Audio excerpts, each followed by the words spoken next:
আসসালামু আলাইকুম, সবাইকে ঈদ মোবারক। এটা ছিল ঈদের দিনের ব্লগ। তো সকালে আমি ঘুম থেকে ওঠার পর প্রথমেই সেমাই রান্না করেছিলাম। আর সেমাই রান্না হয়ে যাওয়ার পর বাচ্চাদের রেডি করাই দিচ্ছিলাম। ওরা এখন ঈদের মাঠে নামাজ পড়তে যাবে, তো ওদেরকে আমি সুরমা পরাই দিচ্ছিলাম, আতর দিয়ে দিচ্ছিলাম। তারপর এখন সেমাইও খাওয়াবো। আর সেমাই খাওয়া হয়ে গেলে, ওর বাবার রেডি হয়ে গেলে একসঙ্গে ওরা ঈদের মাঠে নামাজ পড়তে যাবে। তো ওরা এখন ঈদের মাঠে নামাজ পড়তেও চলে গিয়েছিল, আবার চলেও এসেছে ঈদের মাঠ থেকে। তো আসার পর আমরা সবাই আবার একসঙ্গে আমার শাশুড়ির ওখানে গিয়েছিলাম সকালের খাবার খেতে, কারণ এ বাড়িতে আমি কোনো কিছুই রান্না করিনি। অর্ধেক ঈদ এখানে করবো আর অর্ধেকটা করবো বাবার বাসায়। তো সেজন্য এখানে আমরা সবাই একসঙ্গে খেতে এসেছিলাম।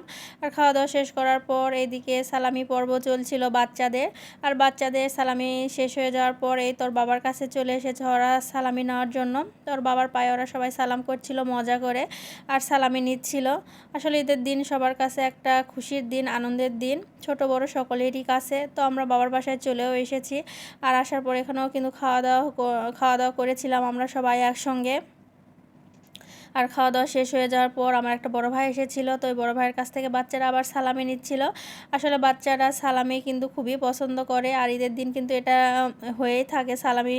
তো এই তো বাচ্চারা যে যার মতো সবাই সবাইকে সালামি করছিল, কারণ ওরা এবার ঠিক করেছিল যে এবার ঈদে ওরা ছোট বড় সবাই সবাইকে সালাম করবে আর সালামি নিবে। তো ওরা সেটাই করছিল আর অনেক মজা করছিল।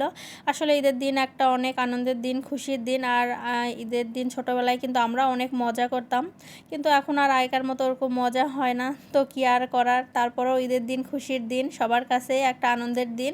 তো সালামি পর্ব শেষ হয়ে যাওয়ার পর আমরা সবাই মিলে একসঙ্গে ঘুরতে বেরিয়েছিলাম। আমরা কিন্তু এবার ভ্যানে করে গ্রামের রাস্তায় ঘুরতে বেরিয়েছিলাম। শুধু আমরা রাস্তাতেই বেরিয়েছিলাম ঘোরার জন্য। আমরা অবশ্য কারো বাসায় কিংবা কোথাও যাইনি। খুব মজা হয়েছিল এই রাস্তায় ঘুরতে, অনেক দৃশ্য ছিল গ্রামের, দেখতে খুবই ভালো লেগেছিল। তো সবাই আপনারা ভালো থাকবেন, আমার জন্য সবাই দোয়া করবেন। আল্লাহ হাফেজ।